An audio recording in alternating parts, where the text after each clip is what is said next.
Deep in the frozen wastelands of southern Russia stands a fortress that humanity has tried to forget. Black Dolphin Prison, officially known as Penal Colony Number 6, where the most dangerous men alive are buried, serial killers, cannibals, mass murderers.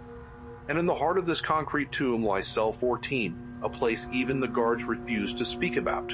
This is the story they never wanted you to hear. In 2007, a corrections officer named Dmitry Volkov transferred to Black Dolphin. 32 years old, ex-military, he thought he'd seen everything. On his first day, senior guard Anatoly pulled him aside in the dim corridor, his weathered face barely visible in the flickering light. "Listen carefully," Anatoly whispered, glancing toward the cell blocks. "Never work the night shift alone near Cell 14. Never make eye contact with him for more than 3 seconds. And whatever you do, never ask him about the others." Dmitry laughed it off. Superstition. Prison folklore. But Anatoly gripped his shoulder hard enough to bruise. 17 guards have requested transfers.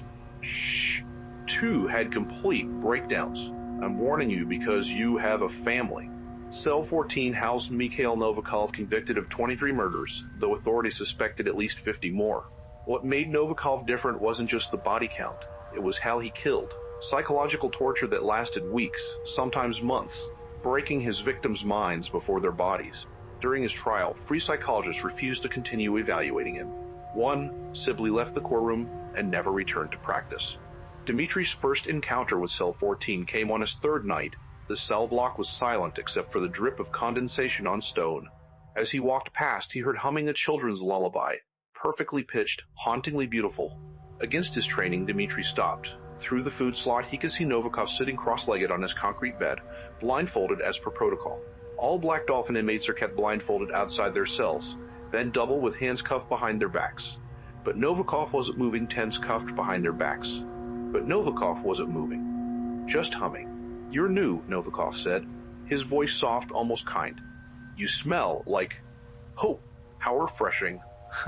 Dmitry's training kicked in. "Don't engage. Keep walking." But his legs wouldn't move. "Tell me, Dmitry, it is Dmitry, yes. How is little Svetlana? She must be 7 now. Does she still have nightmares?" Ice flooded Dmitry's veins. He'd never mentioned his daughter. Her name wasn't in any file Novikov could access. And the nightmares, how could he possibly know? The weeks that followed were worse. Every night shift, Dmitry would find small and possible things. His daughter's drawings appearing in his locker drawings she'd made that very morning. His wife's perfume lingering near Cell 14. His own voice whispering from inside the cell when Novikov was confirmed to be sleeping. Other guards noticed Dmitry changing. He lost weight, stopped sleeping, started checking over his shoulder constantly. Anatoly tried to get him reassigned, but Dmitry refused.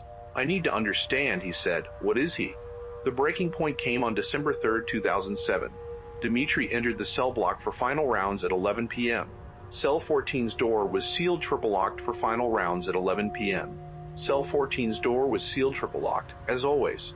But through the slot, he saw something that shattered his reality. The cell was empty. Not just empty, the walls were covered in photographs. Hundreds of them. Every guard who'd ever worked this block. Their families. Their homes. Intimate moments no one should have witnessed. And in the center, written in what looked like dried blood, "Time is different in here." Dmitry radioed for backup, but when reinforcements arrived 3 minutes later, Novikov was sitting calmly on his bed, blindfolded, humming that same lullaby. The walls were bare concrete. No photographs, no message. The other guards looked at Dmitry with pity. Security footage from that night showed Dmitry standing motionless at Cell 14 for 47 minutes, though he insisted only seconds had passed. The next morning, he was found in the prison parking lot, catatonic, his hair turned completely white. He never spoke again.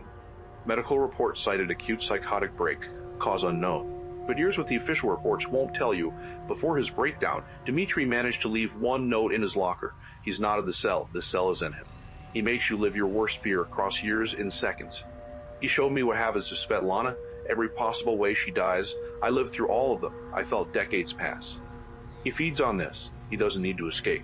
We bring him everything he needs, our minds, our fears, our time. He's not imprisoned. We are." Novikov remains in Cell 14 to this day.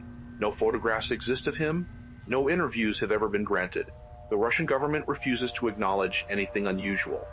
But former Black Dolphin staff whisper about a different truth, about inmates like Novikov who've transcended ordinary evil, who've learned to weaponize human consciousness itself.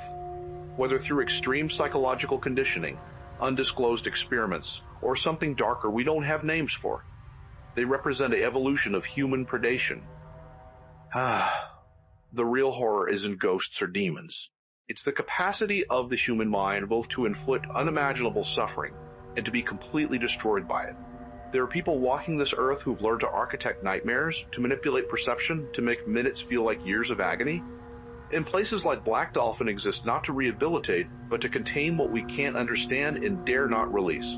Stay vigilant. Question what you see. And if you're hungry for more stories from the darkest corners of human existence, subscribe.